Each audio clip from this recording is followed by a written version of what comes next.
Ladies and gentlemen, you know what time it is? You know what time it is? You gotta play here. It's time to do. Woo! If you're watching this, good morning, good evening, good afternoon. It is time for Rant Wednesday, which means we are back on another beautiful Wednesday. We did it live last week, so we're gonna do it for the video, for the one time. If everybody's wondering, we are gonna take a trip down memory lane. It's crazy. Pokémon, wrestling, Transformers, Labubu, and our childhood. 5 things that are coming back to us. And you're like, Gary, what are you talking about? Let's break it down. When we were kids, remember when the bullies used to bully us for liking Pokemon? And guess what? Time magazine. On the cover of Time magazine, Pokemon, international sensation, right? Let's break it down even deeper. Wrestling. Wrestling is cool again.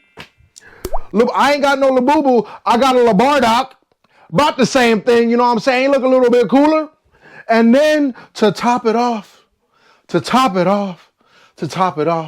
we all get to live our childhoods as adults now. And break it down. Let me break something down to you. Number 1, John Cena turned heel. And if you don't know what heel means, that means John Cena's the bad guy. For over 20 years, this man preached hustle, loyalty, respect, and we've all been tired of that PG era of wrestling. So let me get in tune to you for a little bit. If you understand what's going on, then I don't need to explain it. But if you don't understand, for us growing up, there's the golden era. That's the Hogan, the Macho Mans, and the Ric Flairs. Then you got the Attitude Era. That's the Mankind's, the Triple H's, the DX, the Stone Colds, the Val Venuses. Then you got the Ruthless Aggression Era. That's the John Cena's, the Kurt Angles, the Hardys, the Brock Lesnar's. Then you got the PG era, which is kind of like the CM Punks, the Seth Rollins, the MVP, those type of wrestlers. And now we are in the post-PG era, which means when Netflix acquired WWE for their streaming platform, we all knew one thing, that we wanted the old school style of wrestling back, which was the smack talk, but the new school style of wrestling with the athleticism. And for everybody wondering, what are you talking about? If you took the new school style of wrestling now and put them back in the day, they are way more athletically trained than back then. Think about it. If you take somebody like Roman Reigns, he just has a Superman punch and the spear, but his athleticism, amazing. You take somebody like Jacob Fatu, which is the modern day Jeff Hardy mixed with Umaga, he is a force to be reckoned with. You take somebody like Chad Gable, who they're making a jobber. For anybody that don't know what a jobber is, it's kind of like a bench warmer who makes other dudes look really good. And that dude's athleticism is through the freaking roof. Not to take away from what we grew up with, it's just an evolution of sports. So getting to the main topic at hand with John Cena being the bad guy. He started with the Ruthless Aggression era, and he was with the Thugonomics, rapping, scrapping, tapping. And after April 1st, you won't be making no more movies.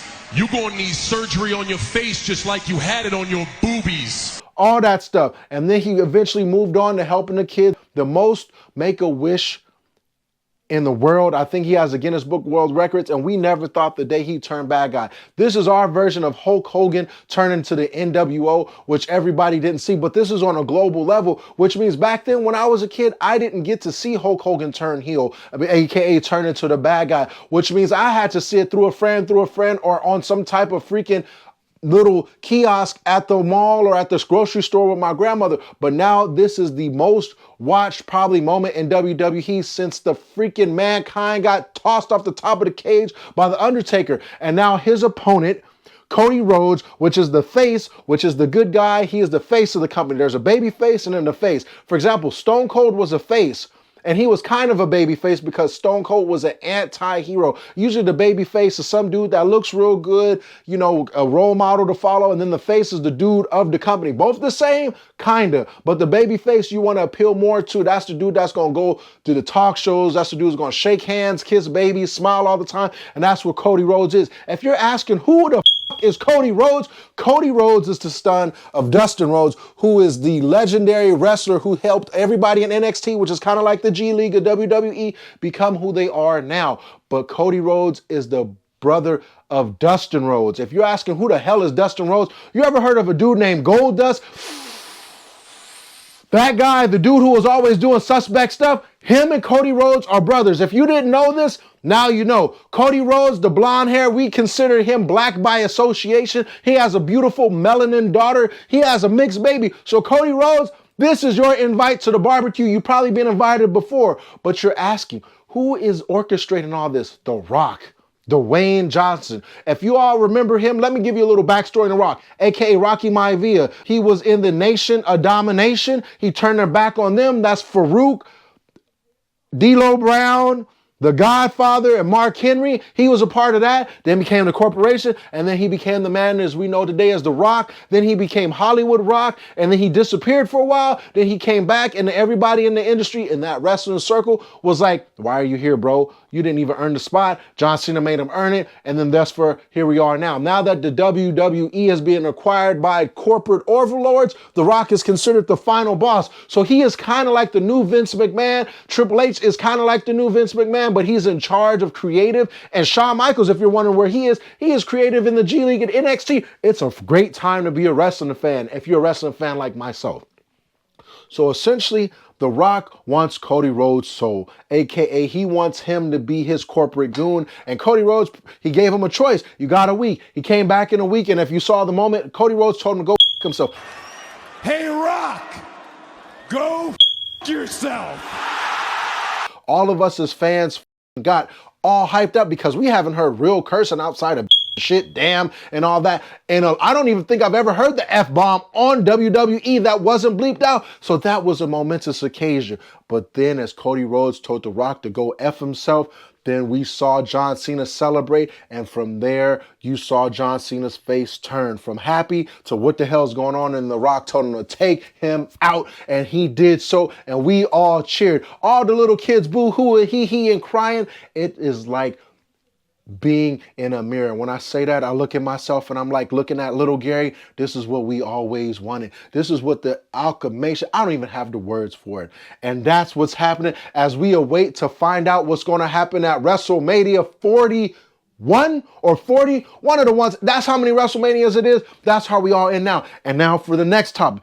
Pokemon cards is at an all-time high. We got a kiosk for Pokemon cards. They're Pokemon fans. Bro, I couldn't even tell you. If I told you when I was a kid and I got a booster pack from Chevron, I'll never forget the day I got my holographic Charizard because I got it with a holographic Gyarados, and I was so happy, and I was like, Dad, I got a holographic Charizard. He's like, what the f*** the Charizard? I was like, Dad, it's the damn near coolest Pokemon in the world. And he was like, whatever, dropped me off, went to go do his Pookie, but he was happy, I was happy, we got what we wanted, he got his high, I got my high on that Pokemon cards. Later they got stolen in my life, but I do have it back again. That's not the purpose. But the crazy thing is, all this hype for Pokemon, and the thing is, it's been a phenomenon since it started. You're like, what? Pokemon has been around for over 20 years, and the craziest thing about it was, it kind of had this slope where it was like, man, what's Pokemon doing? And then it boomed right back up. We got Pokemon Go, we got Pokemon on Game Boys, we got Pokemon on TV, we got Pokemon merchandise, we got Pokemon cards, we got people damn near clotheslining everybody for Pokemon, stocking the kiosk workers who restocked the Pokemon cards. Now you got the hype beast working as a goddamn kiosk worker to control the Pokemon cards. What the hell is going on? And if you ever looked at the price of the new modern age Pokemon cards, you'd be like, whoa. And all the Pokemon cards we had as kids, it's one of those things that you always say, only if I knew. Only if I knew these would be this worth this much. But as you see all these collectibles in the box, I don't keep them in the box because I plan to sell them. I keep them in the box because I've always wanted to, and I acknowledge that I have them. The Power Ranger toys I play with every morning. You know how many times I wake up in the morning and play with this goddamn Dragon Dagger, the Green Ranger, and the actual Morpher, and I got the actual Morpher. These are things that fulfill my childhood. And this is a little backstory. All of us either grew up with somebody who had these things, with these things, or had a brother who passed these things down to us. And now that we are all adults, we can fulfill those things that we want, that the world kind of denied us from. We all had parents that said, do you got McDonald's money? I can't afford it right now. It's either you eat or the lights are on, or they had enough money and you didn't have the good enough grades to get them those things. But now you have what you want. As I see myself and my son, I fulfill everything I didn't have as a child material-wise in my son. appreciate so much that we have a kindred spirit, that we share the same hobby. Is it expensive? Yes, but is the reward worth the sacrifice? Of course, I don't mind working long hours and doing this, that, and this to surprise my child with something, because those are the things that fulfill the emptiness inside me. I'm not saying my grandmother didn't love me. My grandmother loved me a lot. Our parents loved us a lot, but it was understanding the internal sacrifice of taking on somebody else's responsibility, or just doing one of those things where you were just a struggling parent trying to make ends meet and do the best you can, and it's nobody's fault. But now that we are adults, we can fulfill everything. If I told my grandmother back in the day I wanted a WWE spinner replica belt, and I told her how much this was, she would have been like, we got spinner belts at home. We sure do.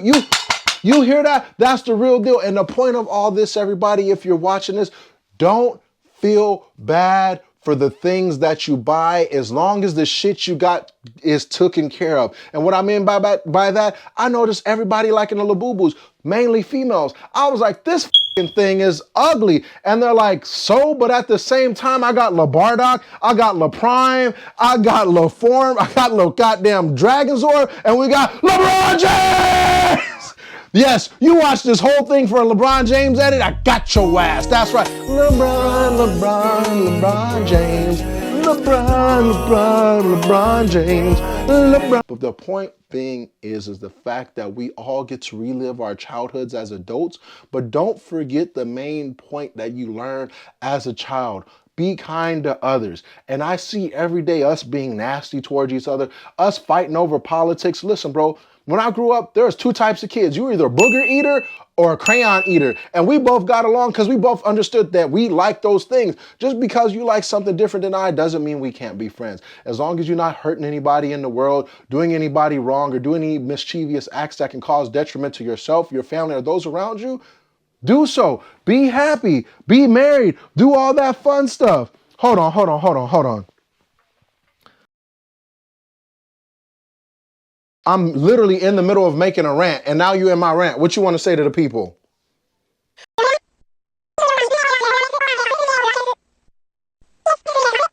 Are you on speaker? They can see you right now.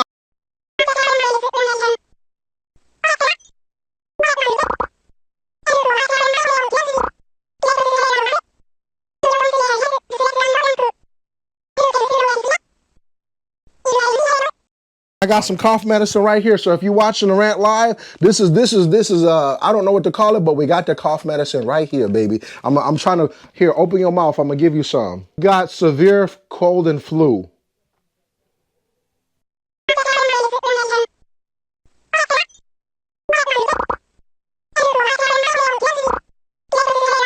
Well, I'm gonna hang up with you. And on that note, people, remember, support those who support you. Believed in my dream, and we got some things cooking up. The mysterious cameraman behind the shit we about to cook. We about to start making documentaries. That's all y'all need to know. Filmer man, I'm gonna call you back. Stay black, y'all.